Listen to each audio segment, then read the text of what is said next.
Chicago people just love Gucci, man. He like everybody's idol, man. He like a gangster, man. First of all, he killed somebody for trying to rob him. Bro, that's crazy. Bro, glazing a nigga because he a murderer? Like, oh man, I really look up to that guy. I mean, the way he just ran down and shot up his ops really brings a tear to my eye.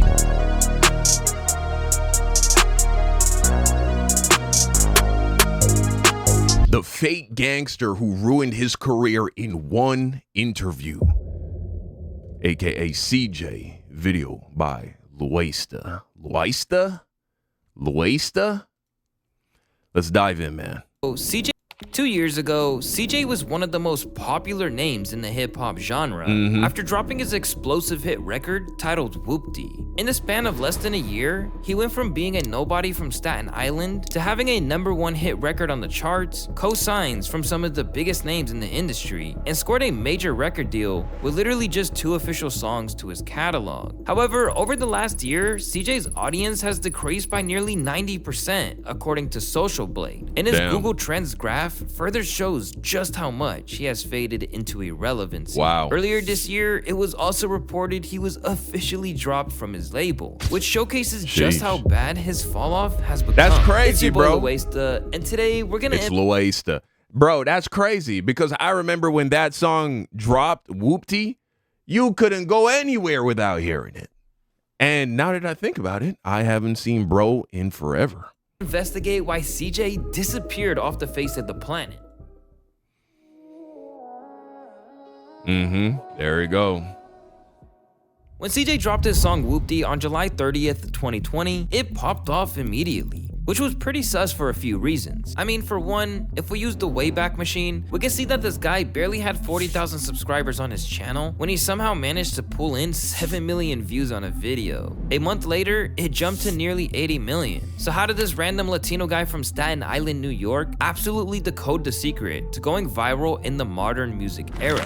Did he simply find the recipe to success that quickly? With rappers like Ice Spice, Chance the Rapper, and Baby Keem, it had to be TikTok, bro. all being tagged with the industry plant label, naturally, people started wondering if CJ was next in line. However, is it possible to make the claim that he had just made a banger and it hit at the right place at the right time? Cause in interviews that surfaced shortly after the song's release, CJ claimed that Whoopty was nothing more than a random first attempt at making drill music. For the people that don't know, Whoopty was my first drill record I ever made in life. I never experimented with drill. I never made a drill record before that. As you may or may not know, drill music is a subgenre that was becoming massively popular in New York at the time. It's also important to note that Pop Smoke, who was seen as the face of drill music around the time CJ started blowing up, had passed away just 5 months before Whoopty came out. So there's an argument to be made that people were just hungry for something new, and it felt like the perfect moment for someone like CJ to step in to fill a big void in the drill music scene. Drill was just so hot at the time. I was like, yo, let me see what I could do on a drill beat. You know what I'm saying? I was just playing around. Like, I'm not a drill rapper. I had no intentions of being a drill rapper. Today, I'm not a drill rapper. It just happened to be I blew up off of a quote-unquote drill-based song. What makes things even all more crazier is that the beat That's interesting. So is that why he fell off? Because, you know what I'm saying, people thought that they were getting this kind of content from him, and then he just started dropping love music, R&B shit? What happened? Whoopty was already used by Pop Smoke, King Von, and other drill rappers. So what was it about CJ's inclusion of it on Whoopty that blew it up out of proportion? Could it just be the fact that he made it more catchy and simple for the average listener to understand, making it much easier to sing along to? Or is there something that went on behind the scenes that he was hiding from the audience? The second the song dropped, it went on to become a viral dance challenge on TikTok, which could be one of the main reasons it was able to climb the charts. That's gotta be it, man. If your song goes viral on TikTok, bro, platinum record incoming so quickly. But something that was pretty suspicious was the fact it was also given a huge push when Cardi B played the song on her Instagram story.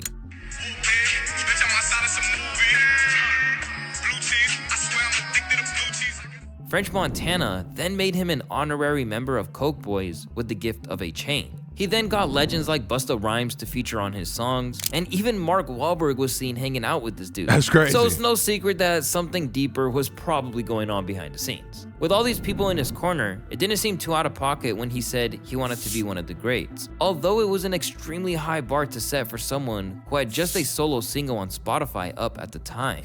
While the industry plant allegations piled on CJ, things went from bad to worse when he did this genius interview that took place on November 27th, 2020, where he went on to discuss the meaning behind the word Whoopty. All right. Whoopty. I'm outside of some movie. Pretty much Whoopty, like, it's worldwide now. You know, I got babies, you know, saying Whoopty. I got, you know, middle-aged people, you know, older people. Pretty much it's just like a roll call, you know, whenever I see my guys in the street, and, you know, that's how we greet each other. It's like a New York when people say, yeah. While this interview seemed simple on the surface, it resulted in a whole ton of drama for CJ that would become inescapable throughout the duration of his career. To preface this segment, it's important to know the severity of what being labeled a fake gangster can do to your reputation as a rapper. For some reason, it seems that people enjoy rappers with a gangster persona, as some of the biggest rappers in the world are tied to some kind of gang affiliation. This was kind of the case for someone like Gucci Mane, who literally murdered someone in 2000. Bro, ain't it crazy that this is how Gucci used to look? Then bro went to prison and came out. Fucking whole different face. People thought he was a clone. People still think he's a clone. Which many would consider the time I don't believe in clones. period where the rapper was in his prime. Even Chicago rappers like Lil Bibby claim that him killing someone was the reason he liked Gucci Mane so much. Man, Dang. you know, Chicago people just loved Gucci, man. He like everybody's idol, man. He like a gangster, man. First of all, he killed somebody for trying to rob him. Bro, that's crazy. Bro, glazing a nigga because he a murderer? Like, oh man, I really look up to that guy. I mean, the way he just ran down and shot up his ops really brings a tear to my eye. And then he rapped about it, and he made all the type of diss song. Man, Chicago just like negative shit, man. We like people that's really gangster, man. You know what I'm saying? However, this only seems to be the case for a rapper who actually stands by the words they say within the lyrics. And for this very reason, the music video for Whoopty would also cause a ton of unwanted drama for CJ. Because as you probably know, the video for Whoopty shows visuals of CJ rocking red bandanas while also hanging around members of a Bloods gang from New York. Rappers like Slim Jesus and 6ix9ine showed the whole world the type of success you can achieve by this marketing gimmick, which seems to perform even better if the rapper is not black. It's not just a coincidence that all of these artists' biggest songs just happen to feature a substantial amount of gang activity to help increase shock value. And speaking of 6ix9ine, he also had a hand in CJ's drama, but we'll delve into that part later in the video. Of course, these aren't the only reasons the song blew up. It also had a banging beat and a hell of a catchy hook. However, problems began to arise when people started to dissect what the word Whoopty even means. And much to their surprise, it wasn't just some made-up slang, as CJ made it seem in his interview with Genius, but rather, the word had an incredibly dark history behind it. The Rap Dictionary defines Whoopty to be a noun, meaning a gang calling, greeting, salute, or acknowledgement for New York Blood gang members. Upon further investigation and fan speculation, He was faking the funk, man, pretending to be a Blood. You see, I don't think there's a crime with you not being from the gang lifestyle and you making drill music or you making because to me music is art and you don't have to always tell your story. You could tell the story of people you know, and so maybe you're not in the streets but you tell street adjacent, you know, gangster adjacent kind of stories or narratives in your lyrics. I think someone like Kendrick Lamar does that excellently. I don't think Kendrick Lamar has ever shot a gun at an op, but he definitely has some, you know, some lyrics here and there that sound a little gangsterish, but it's because he had a close proximity to it. And I think art is art, bro. If you can make a movie about some fucking fictional shit, you can make a song about fictional shit too, bro. I don't think it's that deep. I don't think there are any rules. But if you are trying to portray yourself as if you are, I am a gangster, I roll with this gang, that's where now you're just lying. You know what I'm saying? Now it's not just about art, making art that expresses a story that can relate to somebody, or that is you're telling someone else's story. Now you're trying to pretend like you're something you're not, and that will get you in trouble, man. People began to question CJ's authenticity of being a real Bloods gang member. Whoopty is a slang that is closely linked to the I think a perfect example of that is Lil Tecca when he did that song. I got black, I got white, what you want? Da da da da da da da da da da da. Ransom. Yeah. When he did that song and he did his Genius interview, he's like, bro, I got no Glocks, I got no ops, I don't sell drugs. That's not me. Nobody cared. You know what I'm saying? He was just making a catchy song.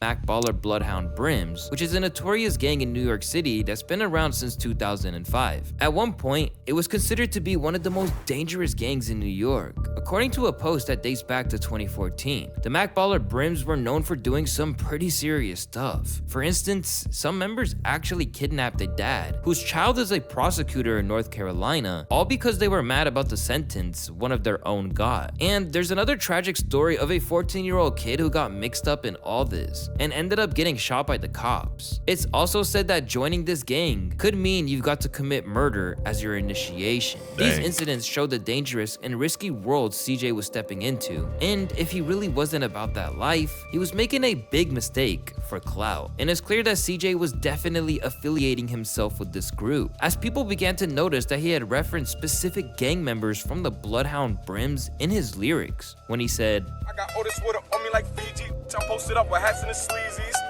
in this line, CJ is heard referencing sleazies, which is a shout out to a New York rapper named Sazmula, who is part of the Mac Baller family and goes by nicknames like Big Sleaze or Sleazy. Also, when the song mentions hats, he's once again referring to members of the Brim Gang Bloods. These are the kind of details that shifted the whole conversation. Suddenly, people started to question CJ's realness. They wanted to know if he was genuinely part of a gang, or if he was just borrowing their lingo and reputation to make a hit song and grab some attention. But at first, CJ didn't back down and was pretty sincere about not only being a gang member, but also the fact that he had simply made up the word Whoopty. Besides claiming that he and his friends invented the word, he went as far as to filing a trademark to own the rights to the word Whoopty. But this only made things worse. It eventually caught the attention of the leader of the Bloodhound Brims, who, despite being arrested for 30 years for narcotics trafficking and firearm offenses, took the time to make a phone call in reference to CJ.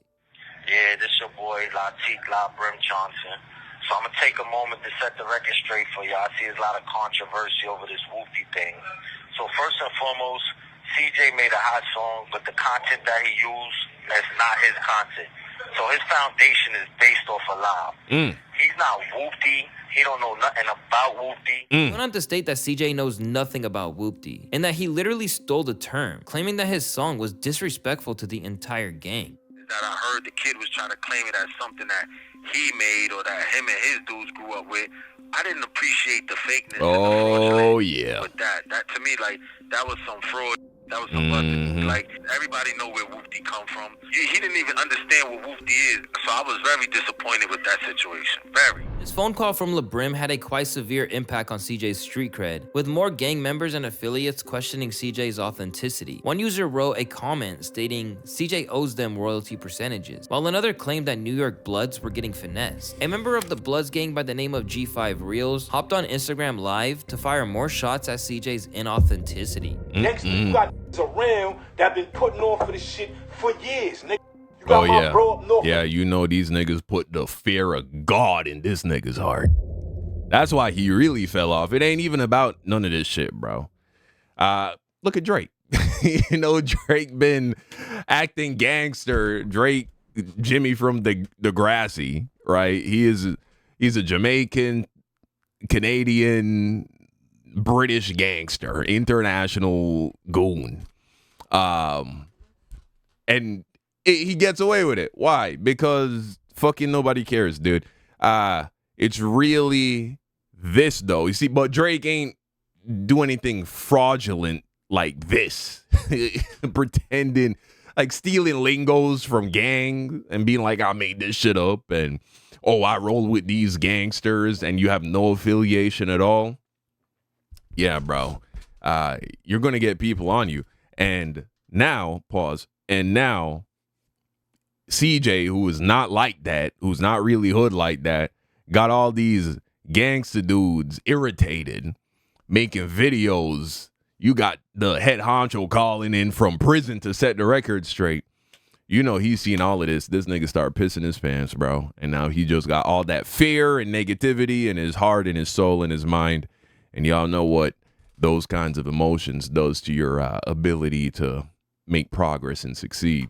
30 years right now. Nigga, pull the fuck up right now. Pull up. Because it's not a game no more, bro. Like, with the industry turning against him, after they realized he wasn't about that life, the fans followed, and were now churning on him in the comment section. Most fugazi blood I ever seen. How has this dude not gotten clapped up yet? Only one song in, and CJ was facing his real first beef in hip-hop. But rather than it being a big publicity stunt to gain traction and new listeners, this one quickly got serious. As if things weren't bad enough, he'd soon be hit with allegations that he stole the entire flow of other MCs. If you're new to hip-hop, let me make it clear that this is one of the worst things you can be accused of. Biting another MC's bars or flows has been at the center of plenty of rap beefs over the years. So when two rappers named Busy Banks and 22Gs came out to say that CJ was a little sus and had basically jacked their whole style, it became another huge problem for him to deal with. Real CJ giving me 6ix9ine vibes, and boy from Staten Island, the safest bureau in NYC. Heard he ain't even Whoopty. Yeah, like real. when I heard that he's from Staten Island, I was like, I ain't never heard about no tough niggas coming out of Staten Island. Ain't that where Pete Davidson from?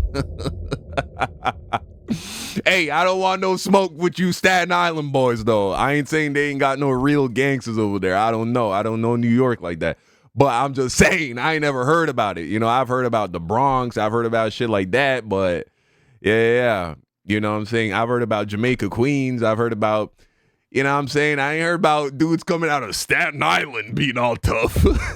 But hey, maybe I'm misinformed. I don't know. DJ dude need to give me my credit, no cap. Busy Banks then said on IG, dude jacking my lingo and flow. I'm tired of not getting the recognition I deserve. I started this new wave of drill rap. Let's talk about it. Rather than being a vague accusation, people actually began to put together side-by-side comparisons to show how his style sounded next to Busy's. Check this out. Can't fuck no bitch, that's basic.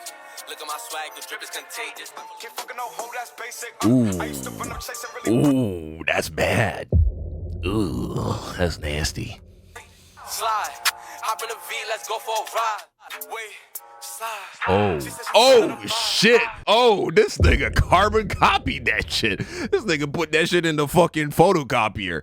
Lord have mercy. In the immortal words of Soulja Boy, word for word, bar for bar. 22Gs would then follow this up Word with a for Whoopty word, remix bar titled for Goofy, bar, where he for then real. went in on CJ. Leave a nigga like Hoffa.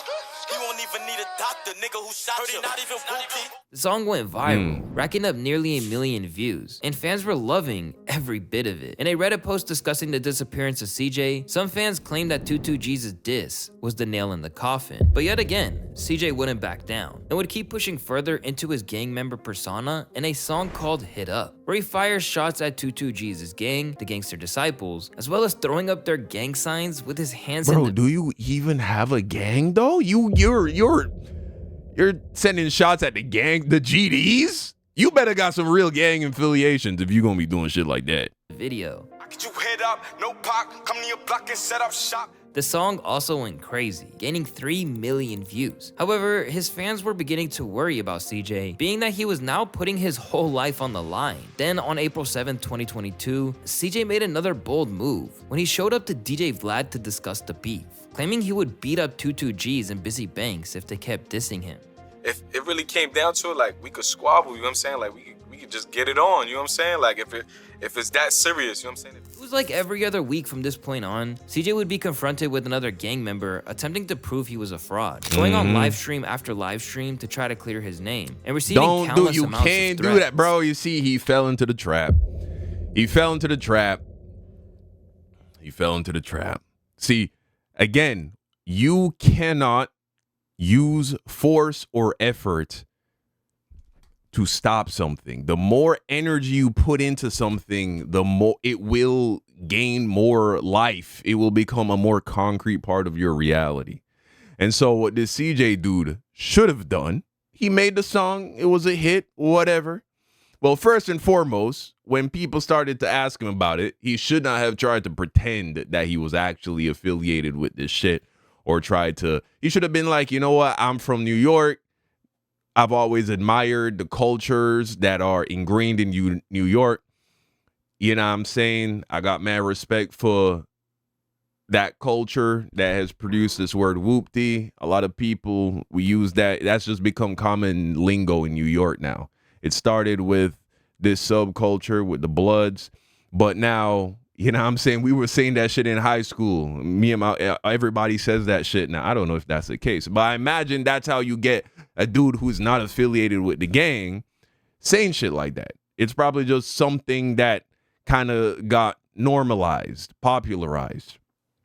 Give the flowers to the real people that it comes from, and then move on. You know what I'm saying? Move on. But he's like, nah, I'm gonna fake the funk. All right, cool. He did that. Then he started getting pressed about it. He should have just ignored it. He should have just fucking ignored it. Don't do no interviews talking about getting pressed. Don't respond to people. Don't just go about your life making the fucking music you want to make. But nah, he fell into the trap, bro. He fell into the trap. Yo, we talking about CJ. I know Nobody. I smacked this out too. I see the tags. I know we talk about. In the span of less than a year of blowing up, CJ was dealing with allegations of being an industry plant, a fake gangster, and now a flow stealer. But in 2021, his entire empire would crumble into pieces.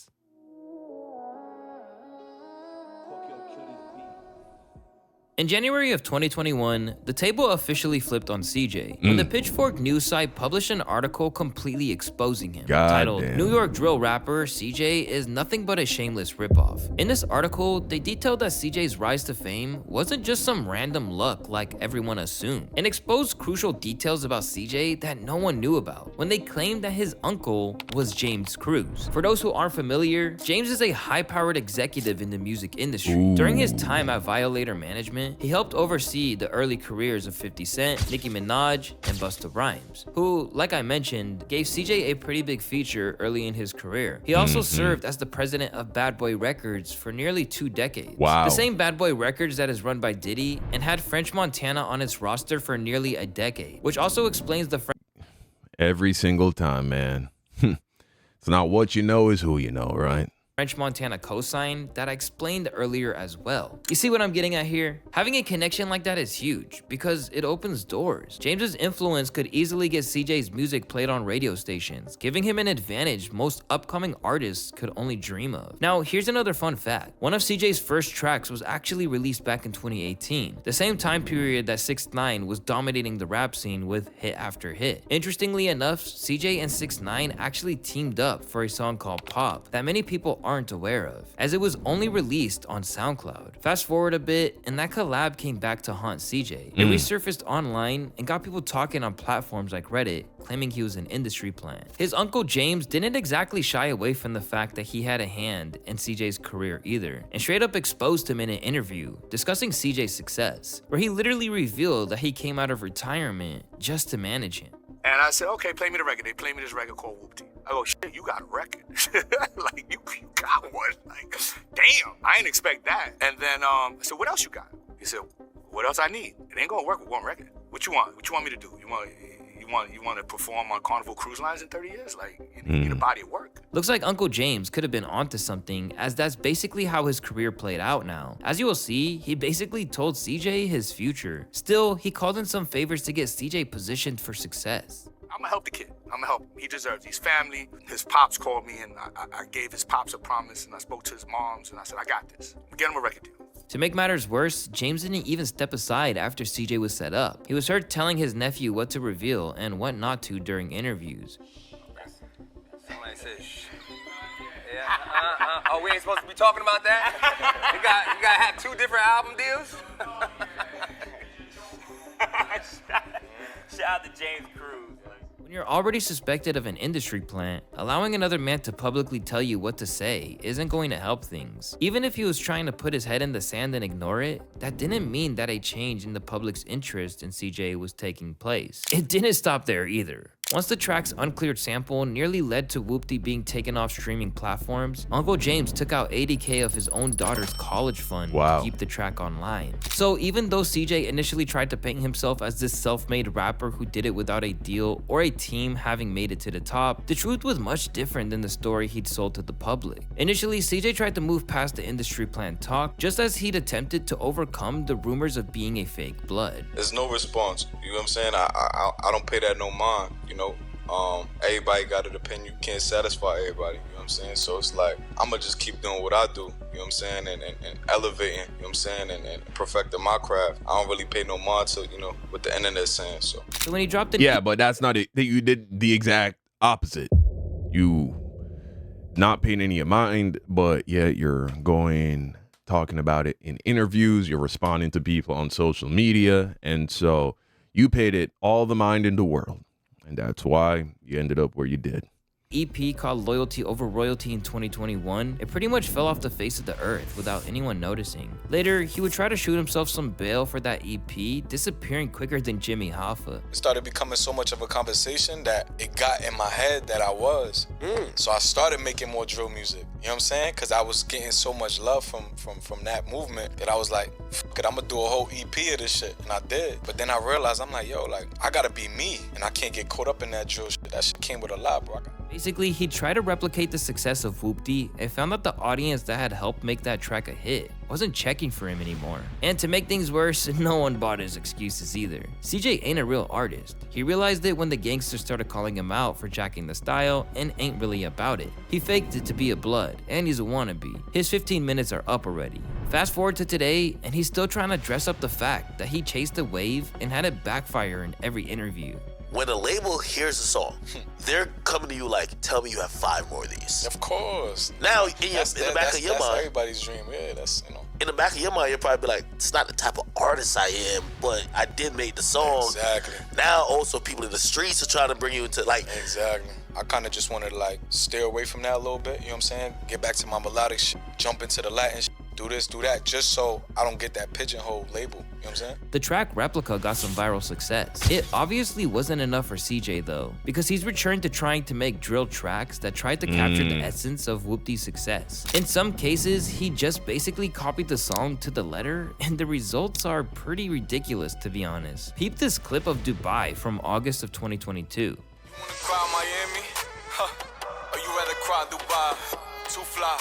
She said she loving my new style. Joe Budden once said, that shit was a 2-pack of ass. In February of 2023, Warner had enough and severed their relationship with him once and for all. Users commented things like, took the hit and canned him, damn. The song was lit until the world found out he was fake claiming. In the months that followed, CJ tried to reframe it like it was his decision to leave with his masters because Whoopty was enough for him to recoup on his advance. But if Warner thought that there was any value left in him, they would have tried to lock him back in. Once again, people weren't buying it. Sounds like the label didn't think he was... Man, there is a lot of wisdom in this story, guys. You see, a lot of people would try to pin the cause of his downfall on the fact that he made the song Whoopty and he's not really from that lifestyle.